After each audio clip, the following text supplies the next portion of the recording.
এই পাত আপুনি ভালদৰে চাই লওক। এই পাত আপুনি চিনি পাইছেনে? বহু বেমাৰৰ কাৰণে এই পাত হৈছে মহৌষধ। এই পাতত এনেকুৱা কিছুমান ঔষধি গুণ লুকাই আছে যিবোৰ আপুনি খুব সহজতেই লাভ কৰিব পাৰিব। এই পাতৰ চমৎকাৰী শক্তি ইমান বেছি যিখিনিয়ে মানুহক বহু বেমাৰৰ পৰা বচাই ৰাখিব পাৰে। এক প্ৰকাৰ এই গছজোপাক ঔষধি উদ্ভিদ বুলি ক'লেও একেবাৰে ভুল কোৱা নহ'ব, কাৰণ বহু এনেকুৱা বেমাৰ আছে যিবোৰ বেমাৰ ঠিক কৰিবৰ কাৰণে ঘৰুৱাভাৱে এই পাতৰ ব্যৱহাৰ হৈ আহিছে যুগে যুগে। এই পাতৰ চমৎকাৰী লাভৰ বিষয়ে আজি মই আপোনাক এই ভিডিঅ'টোত ক'ম। এই পাতৰ পৰা প্ৰস্তুত কৰা ৰসে আপোনাৰ শৰীৰটোক কি কি বেমাৰৰ পৰা বচাই ৰাখিব পাৰিব, এই পাত আপুনি কেনেকৈ খাব লাগিব, এই পাতৰ ৰস আপুনি কোন সময়ত খালে আটাইতকৈ বেছি ভাল ফল লাভ কৰিব, সেই সকলো থাকিব এই ভিডিঅ'টোত। নমস্কাৰ, মই কৃষ্ণ ভূঞা। আপুনি চাই আছে be positive and always be positive. নিমপাতৰ ঔষধি গুণ কি? ইয়াৰ কি কি উপকাৰিতা আছে? বহুতেই তিতা কাৰণে এই পাত একেবাৰে খাব নিবিচাৰে, কিন্তু এই পাত খালে আপোনাৰ কিমান লাভ হ'ব সেয়া আপুনি কল্পনাও কৰিব নোৱাৰে। বিভিন্ন বীজাণু নাশ কৰিবৰ কাৰণে, বায়ু শুদ্ধ কৰিবৰ কাৰণে, লগতে ব্লাড পিউৰিফাই কৰিবৰ কাৰণে এই পাত একেবাৰে উত্তম। এই পাতে এনেকুৱা কিছুমান ৰোগ নিৰাময় কৰে যিবোৰ ৰোগক গুৰুতৰ ৰোগ বুলি গণ্য কৰা হয়। কেৱল সিমানেই নহয়, মানুহৰ শৰীৰৰ ইমিউনিটি অৰ্থাৎ ৰোগ প্ৰতিৰোধ ক্ষমতা বঢ়াবৰ কাৰণেও এই পাত ৰামবাণৰ দৰে।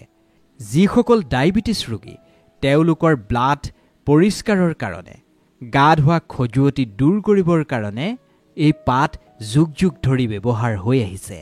কিন্তু এই পাতৰ আচল ব্যৱহাৰ আপুনি জানিব লাগিব। কেনেকৈ এই পাত ব্যৱহাৰ কৰিব লাগিব সেইখিনি যদি আপুনি নাজানে তেন্তে তাৰ উপকাৰিতা আপুনি সিমানখিনি নাপাব। নিমৰ পানী খালে আপোনাৰ শৰীৰত কি কি লাভ হ'ব পাৰে সেই বিষয়েও আজি আপুনি জানিব পাৰিব। প্ৰথমে আপোনাক কওঁ এই নিমৰ পৰা আপোনাৰ কি লাভ হ'ব। সৰ্বপ্ৰথমে এই নিমে মানুহৰ ৰক্ত পৰিষ্কাৰ কৰে, অৰ্থাৎ তেজ চাফা কৰে। নিমে একেবাৰে ব্লাড পিউৰিফায়াৰৰ কাম কৰে। যিজন মানুহৰ মুখত বাৰে বাৰে ফোঁহা ওলায়, যিজন মানুহৰ খজুৱতি হয়, তেওঁলোকে এই নিম পাতৰ পানী নিয়মিতভাৱে সেৱন কৰিব লাগে, কাৰণ নিমৰ পানী এণ্টিবেক্টেৰিয়েল হোৱাৰ লগতে ই এণ্টি ফাংগলো। শৰীৰত হোৱা যিকোনো ধৰণৰ ফোঁহা বা মুখমণ্ডলত হোৱা ফোঁহা এই নিমৰ পানীয়ে খুব সহজতেই ঠিক কৰে। যেতিয়া নিম পানী আপুনি সেৱন কৰিব বা নিমপাত আপুনি খাব, আপোনাৰ শৰীৰৰ ভিতৰৰ যি ৰক্ত সেয়া পৰিষ্কাৰ হ'ব। তেতিয়া আপোনাৰ খজুৱতি বা ফোঁহা এনেকুৱা ধৰণৰ সমস্যাবোৰ নিজে নিজেই নোহোৱা হৈ পৰিব। নিমৰ পানীয়ে মানুহৰ শৰীৰত ব্লাড ডিটক্স কৰে। ব্লাডত থকা যিবোৰ টক্সিন সেইবোৰ এই নিম পানীয়ে দূৰ কৰে, যাৰ ফলত এলাৰ্জি, ভাগৰুৱা ভাৱ বা আপোনাৰ মূৰৰ বিষৰ সমস্যা একেবাৰে নোহোৱা হৈ পৰিব। এতিয়া আপোনাক আমি ক'ম নিমৰ পৰা পাচন বা পেটৰ কি কি সমস্যা নোহোৱা হয়।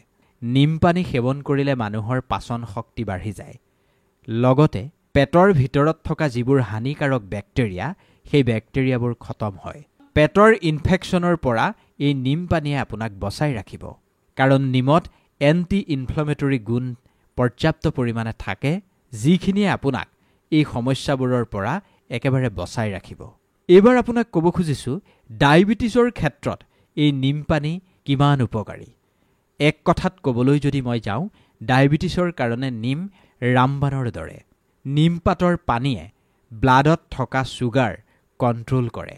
যদি ৰাতিপুৱা খালী পেটত আপুনি আধা গিলাচ নিম পানী খাব পাৰে তেন্তে আপোনাৰ ডায়েবেটিছ সদায় কণ্ট্ৰলত থাকিব। নিমত হাই ফ্ল'গছেমিক গুণ থাকে। যদি ডায়েবেটিছ বহুত বেছি বাঢ়ি গৈছে তেন্তে ৰাতিপুৱা আপুনি খালী পেটত নিমপাতৰ পানী সেৱন কৰিবলৈ লওক। যদি আপোনাৰ ডায়েবেটিছ কণ্ট্ৰলত আছে তেন্তে আপুনি এদিন এৰি এদিন নিমপাতৰ পানী সেৱন কৰিব পাৰে। এতিয়া আপোনাক ক'ব খুজিছোঁ ইমিউনিটি মানে মানুহৰ ৰোগ প্ৰতিৰোধ ক্ষমতা বঢ়োৱাৰ ক্ষেত্ৰত এই নিমপাতে কেনেদৰে কাম কৰে। চাওক, নিমপাতত ইমিউনিটি বঢ়োৱাৰ গুণ থাকে। এই নিমপাতে শৰীৰৰ বিভিন্ন ইনফেকশ্যনৰ পৰা এজন মানুহক বচাই ৰাখে। নিমৰ পানী আপুনি যদি সেৱন কৰে তেন্তে আপোনাৰ জ্বৰ, মেলেৰিয়া, ভাইৰেল ফ্লু, ডেংগু বা অন্য ধৰণৰ ভাইৰেল ইনফেকশ্যনৰ পৰা আপুনি বাচি থাকিব পাৰিব। আপোনাৰ চেহেৰা উজ্জ্বল কৰাৰ ক্ষেত্ৰতো এই নিমপাতৰ গুৰুত্বপূৰ্ণ ভূমিকা আছে। আমি ইতিমধ্যেই কৈছোঁ, নিমপাতৰ পানীয়ে ব্লাড পিউৰিফাই কৰে। প্ৰচুৰ পৰিমাণৰ এণ্টিঅক্সিডেণ্ট থাকে নিমপাতত। এই দুয়োটাই কেৱল স্বাস্থ্যৰ কাৰণেই নহয়, বৰঞ্চ সৌন্দৰ্যৰ কাৰণেও বহুত বেছি উপকাৰী। নিমৰ ফেচপেক যদি আপুনি আপোনাৰ মুখমণ্ডলত লগায় তেন্তে খুবেই ভাল। নিমপাতৰ লগত মৌৰ প্ৰলেপ যদি আপুনি মুখমণ্ডলত লগাব পাৰে তেন্তে আপুনি বিভিন্ন ধৰণৰ সমস্যাৰ পৰা বাচি থাকিব পাৰিব। আপোনাৰ চেহেৰাৰ ভিতৰত অৰ্থাৎ স্কিনত যিবোৰ বিষাক্ত বা লেতেৰা বস্তু থাকে সেইবোৰ এই নিমপাতে দূৰ কৰি দিব। অৰেল হেল্থৰ কাৰণেও নিমপাতৰ বহু উপকাৰী গুণ আছে। অৰেল হেল্থ অৰ্থাৎ মুখ গহ্বৰৰ সমস্যা, মুখৰ সমস্যা দূৰ কৰাৰ ক্ষেত্ৰতো নিমপাতৰ গুৰুত্ব অপৰিসীম। নিমপাতৰ পানীৰে আপুনি যদি কুলি কুলি কৰে তেন্তে মুখৰ ভিতৰত যিবোৰ হানিকাৰক বীজাণু থাকে সেই বীজাণুবোৰ নাশ হয়। নিমপাতৰ পানীৰে আপুনি মুখখন যদি কুলি কুলি কৰে তেন্তে অৰেল ইনফেকশ্যনৰ পৰা আপুনি বাচি থাকিব পাৰিব। এতিয়া আপোনাৰ নিশ্চয় চাগে মনত এটা প্ৰশ্নৰ সৃষ্টি হৈছে, এই নিমপানী কেনেকৈ প্ৰস্তুত কৰিম? একেবাৰে সহজ পদ্ধতি। নিমপানী বনাবৰ কাৰণে আপোনাক অলপমান নিমপাতৰ প্ৰয়োজন হ'ব। এগিলাচ পানী আপুনি উতলাব। সেই পানীখিনিত আপুনি নিমপাতকেইটা দি দিব। যেতিয়া সেই নিমপাতকেইটাৰ সৈতে পানীখিনি উতলি উতলি উতলি উতলি আধা গিলাচ হ'ব, যেতিয়া সেই পানীখিনিৰ ৰং নিমপাতৰ কালাৰৰ নিচিনা হৈ যাব, তেতিয়া সেইখিনি ঠাণ্ডা কৰি চাকনিৰে চেকি ৰাতিপুৱা খালী পেটত আপুনি সেৱন কৰা আৰম্ভ কৰক। যদি আপুনি সেই পানীখিনি সেৱন কৰোঁতে বহুত বেছি আপোনাৰ তিতা লাগিছে তেন্তে সেই পানীখিনিত আপুনি মৌ মিহলাই ল'ব পাৰে। কিন্তু যিসকল ডায়েবেটিছ ৰোগী তেওঁলোকে কেতিয়াও মৌ নিমিহলাব। এটা কথা মনত ৰাখিব, এই নিমপানীয়ে কেৱল আপোনাৰ ব্লাডখিনিয়ে বিশুদ্ধ নকৰে, বৰঞ্চ হৰমনৰ লেভেলো এই পানীখিনিয়ে ঠিক কৰে। নিমপাত আপুনি আৰু এটা পদ্ধতিৰে খাব পাৰে। কেইটামান পাত ছিঙি আনি আপুনি যদি চোবাই খাব পাৰে তেন্তে সেইখিনিও আপোনাক সিমানখিনি উপকাৰ দিব যিমানখিনি আপুনি উতলাই খালে পাব। অন্যথা আপুনি কেইটামান পাত ছিঙি আনি সেয়া পিচি পানীত মিহলি কৰি খালেও একেখিনি লাভেই পাবলৈ সক্ষম হ'ব। সেইখিনি খাওঁতে আপুনি তিতা পাব পাৰে, কিন্তু মুখত যিটো তিতা সেইটো পেটত কিন্তু মিঠা হৈ পৰিব। কাৰণ নিমপাতৰ অনেক হেল্থ বেনিফিট আছে। ইমান বেছি হেল্থ বেনিফিট আছে যিখিনিয়ে এই নিমপাতৰ তিতাখিনি একেবাৰে নোহোৱা কৰি দিব পাৰে। যদি আপুনি একেবাৰেই নিমপাতখিনি চোবাইও খাব পৰা নাই বা তাৰ ৰসো খাব পৰা নাই তেন্তে সামান্য পৰিমাণৰ মিঠাতেলত আপুনি অকণমান নিমখ দি নিমপাতখিনি ফ্ৰাই কৰি খালেও যথেষ্ট উপকাৰ পাব। কিন্তু আপুনি যিকোনো এটা বস্তু যেতিয়া সতেজ ৰূপত সেৱন কৰিব সেইটোৰ উপকাৰ সদায় বেছি হ'ব। কাৰণ এই নিমপাতৰ আটাইতকৈ বেছি লাভজনক দিশটোৱেই হৈছে ইয়াত ডিটক্সিফিকেশ্যন পাৱাৰ থাকে। আপোনাৰ শৰীৰৰ যিবোৰ লেতেৰা আছে সেই লেতেৰাবোৰ এই নিমপাতে একেবাৰে চাফা কৰি পেলাব পাৰে।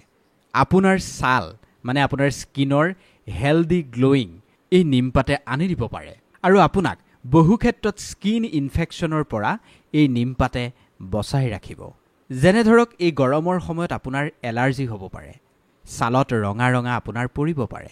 এই গৰমৰ সময়ত আপুনি যদি নিমপাত খায় তেতিয়া আপোনাৰ শৰীৰটো ডিটক্স হ'ব। ব্লাডত যিবোৰ লেতেৰা বস্তু আছে সেই বস্তুবোৰ যেতিয়া ওলাই যাব অট'মেটিকেলি আপোনাৰ খজুৱতিখিনি ভাল হ'ব।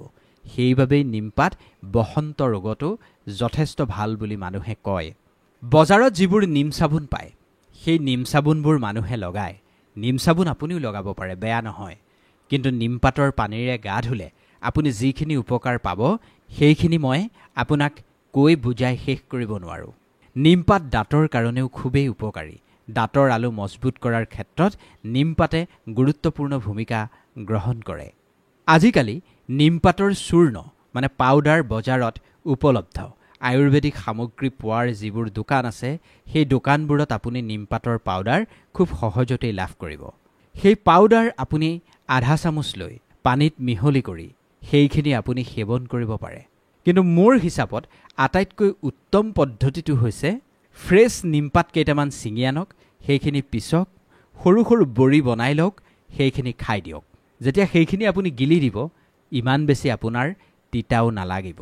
আৰু আপুনি যিখিনি লাভ পাব লাগে সেইখিনি ইতিমধ্যেই আপোনাৰ শৰীৰটোৱে পাবই কিন্তু এই উপায়টো কৰাৰ পূৰ্বে আপুনি কেইটামান কথা মন দিব লাগিব চাওক যিকোনো আপুনি ঘৰুৱা এটা উপায় যদি কৰে বা এনেকুৱা ধৰণৰ হাৰ্বাল যিবোৰ উপায় আছে এই উপায়বোৰ যদি আপুনি কৰে তেন্তে একেৰাহে লেঠাৰিকৈ কৰিব লাগিব দীঘলীয়া সময়ৰ কাৰণে এদিন আপুনি সেৱন কৰিলে এদিনতেই আপুনি ৰিজাল্ট নাপাব যদি ধাৰাবাহিকভাৱে 3 সপ্তাহ 4 সপ্তাহ বা এমাহ আপুনি সেৱন কৰি থাকে তেতিয়াহে আপুনি ইয়াৰ পৰা আসল লাভ পাবলৈ সক্ষম হ'ব দুদিন কৰি এদিন গেপ দি আকৌ যদি অন্য এটা দিনৰ পৰা আপুনি আৰম্ভ কৰে তেনেকুৱা কৰিলে আপুনি ইয়াৰ আসল লাভ কেতিয়াও নাপায় এটা সিস্টেমত আপুনি এই উপায়বোৰ কৰিব লাগিব যিকোনো এটা উপায় কৰাৰ পূৰ্বে এটা কথা আপুনি মনত ৰাখিব লাগিব আপুনি কনসিস্টেন্সি বজাই ৰাখিব পাৰিবনে নাই ধাৰাবাহিকতা যদি আপুনি বজাই ৰাখিব নোৱাৰে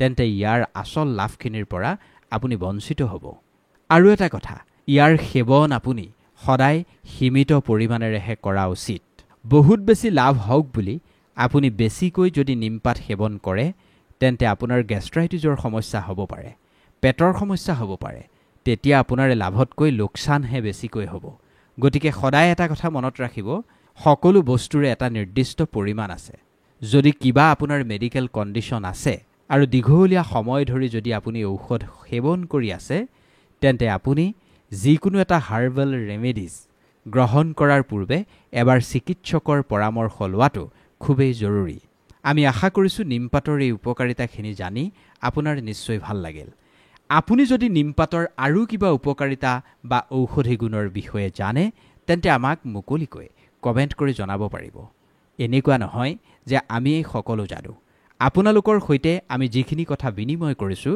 আপুনিও আপোনাৰ অভিজ্ঞতা আমাৰ সৈতে বিনিময় কৰিব পাৰে বিনিময় কৰিলে জ্ঞান বৃদ্ধি হয় ভিডিঅ'টো যদি ভাল লাগিল অনুগ্ৰহ কৰি লাইক কৰিব এনেকুৱা ধৰণৰ কথা বতৰাই যদি 10 জনৰ উপকাৰ সাধন কৰিব বুলি আপুনি ভাবিছে যিমান পাৰে সিমান শ্বেয়াৰ কৰিব আৰু এনেকুৱা ধৰণৰ জ্ঞানবৰ্ধক ভিডিঅ' পোনপ্ৰথম আপুনি পাবৰ কাৰণে আমাৰ চেনেলটো এবাৰ ছাবস্ক্ৰাইব কৰি দিব ধন্যবাদ